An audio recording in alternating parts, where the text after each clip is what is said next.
How you start your day determines the quality of your day, and the quality of your days determines the quality of your life. Maybe a strong statement, but many successful people would attest that it's absolutely true. How you start your day, how you kick off your day, the morning routines that you have in place really do set you up for a life that you love living. Today on Coaching with Tally, we're going to be talking about why morning routines are so powerful, how you can get started implementing some specific things that might work really powerfully for you, and maybe just get a refresh or an update on morning routines that you're already doing that you might like to try something new. So a morning routine sets the tone for your whole day, and if you do it right, you'll do life right. My name's Tally. I'm a life and personal development coach, and I work with leaders to create lives of overflowing impact in the world that are centered in a place of joy. So today, let's talk about morning routines, what they do for you. First of all, they reduce stress in your life.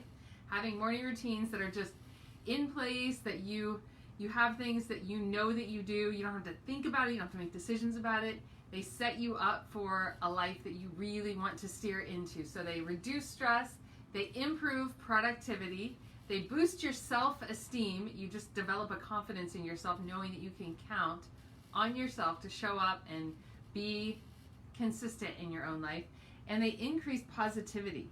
So some of the most successful people in the world and throughout history have had strong morning routines.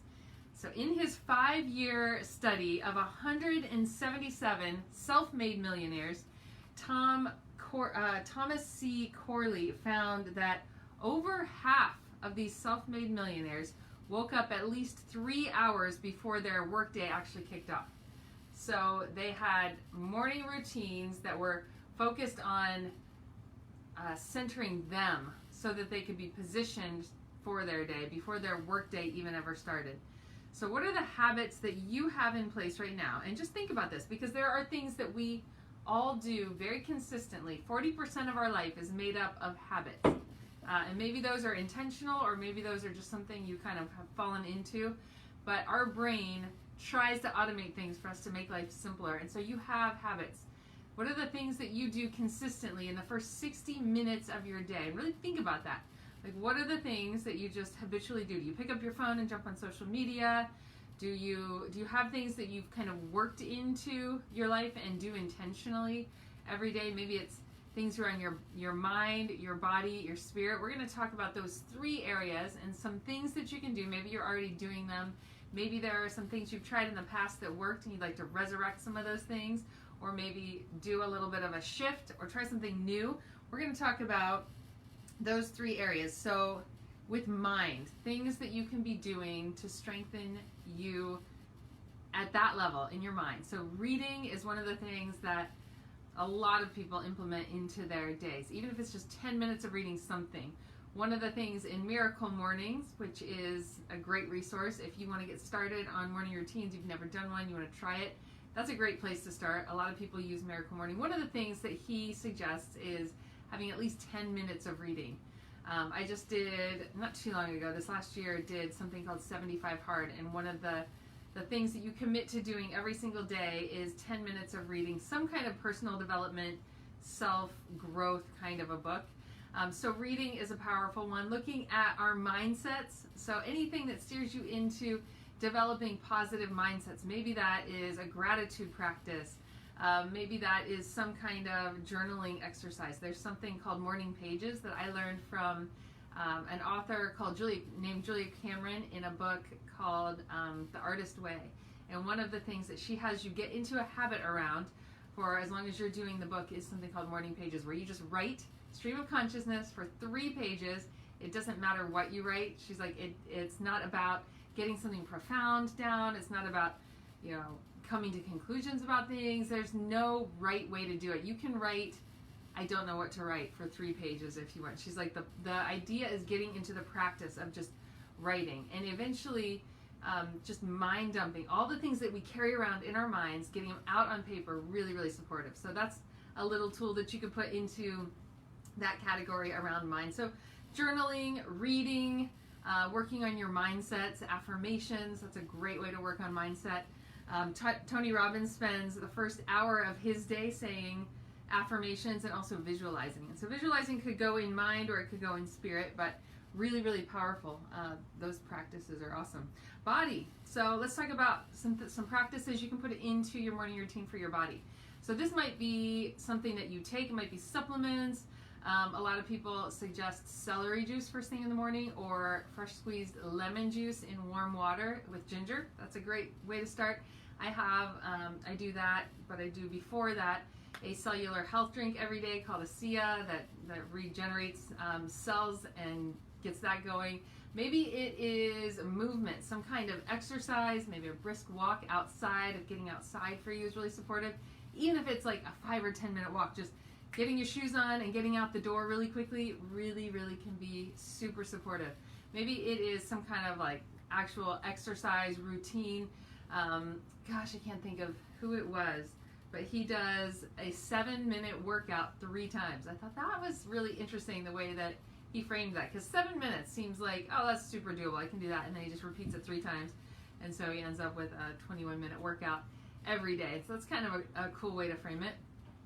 Maybe it's even just integrating some kind of movement while you do something that you're already doing. We talked about this yesterday, bumping up a habit that you want to integrate into your life up against something that you're already doing. So an example I gave is if you make coffee every morning, and that's like a positive habit because you love to drink your coffee and it feels really good, and it's something that you're already doing every single day, you could put movement and attach it to that. So maybe you do some sit-ups, push-ups, and squats while you're waiting for your coffee to brew, that kind of thing. So just integrating some movement into every day. A lot of people will do some kind of stretching or yoga practice, or like I said, get outside and walk, but do something for your body. One of the things Tony Robbins does, I like a lot of Tony's morning routines, he does a cold plunge, and I know more and more people are taking like cold showers or something that's really good. I have not upgraded to that. That's like, that's a hard one for me. I don't like cold showers, but I know a lot of people get very energized by that. So that's something you could do when you think about body. It could be movement, exercise, something that nutritionally you're putting into your body. So think about things that you could be doing for your body to integrate some things into a morning routine. And lastly, spirit. So think about prayer, think about meditation, think about things that really just develop you at a spiritual level. What are the things that you've done in your past that have been powerful for you? Maybe it's reading something. There are a lot of amazing devotional kinds of books out there. I just had a friend recently say, man, let's get connected every morning and do our devotional again together, because when he moved, we started doing something together that was really, really great. It's just a 1-page little devotional out of a book called Jesus Calling that is powerful.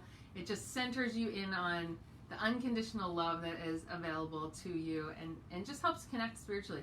So he was like, man, when we were doing that, that was some of the, like, that set me up so powerfully, and it was one of the best things that I had going. Like, let's pull that back out and do it again. So we'll call each other regularly and do a gratitude, and one of us will read that to the other. So something like that is a really great tool. Again, prayer, super powerful. Just tuning yourself in. All of us are holistic in that we are mind, we are soul, we are body. We're integrated, and we have all of those aspects of us. So when we do things that feed us spiritually, and you know the things that have worked most powerfully for you. So I really encourage you to pull one of those things back out, or just get online and see like what is out there to grow spiritually, and see if you can implement some things.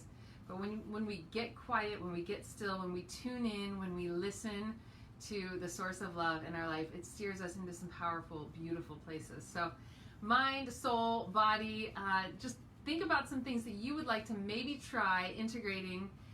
What are the things that as I was sharing, you were like, oh yeah, I used to do that, I need to get back to that, or that sounds really interesting, I think I'd like to try that. What were you drawn to of any of the things I've shared, or what did it remind you of? Something maybe that you've tried before, or you've seen and you've thought about trying before. Maybe today is just a little bit of a push that you needed to put something into your morning starting tomorrow. So I encourage you to do something that is going to trigger that reminder for you. So like for me, I put my ASEA right next to my bed.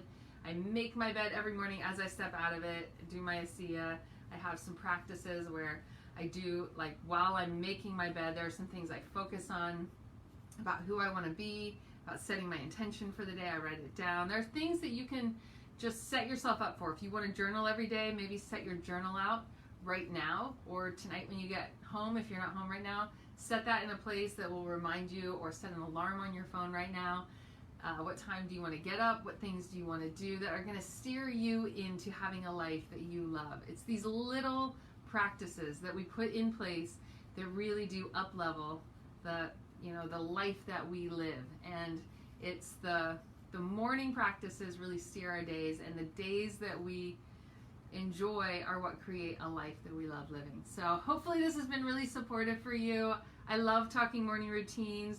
And as a little caveat, if you're kind of like, I like the idea of it, but I don't like feeling locked in, because I can be like that, and I have several clients that are that way. They'll set themselves up for things and then they feel stifled by it. If that's something that's been true for you, something that you can try is just setting the time aside and then giving yourself several different options. I used to have like a basket of all kinds of different tools and things that I like to read or things I like to use or engage in. And I would just sit down in the morning and be like, what do I feel like doing? And it gave enough variety for me to not feel like trapped by a routine. So if that's something that's there for you, look at that and see some things that maybe you could try that would move you through it. But having morning routines that steer you in the direction that you want to go, super powerful. I hope you have fun with this. I would love to hear what you guys are creating. Let me know in the comments below. Let me know a morning routine that you have, that you're either using now or you have used in the past that's been really supportive, because we can give each other ideas here. So have fun with it. We'll be back again tomorrow talking more about habits, creating healthy habits in your life to steer you into a life that you love. Blessings, everybody, and have a beautiful day.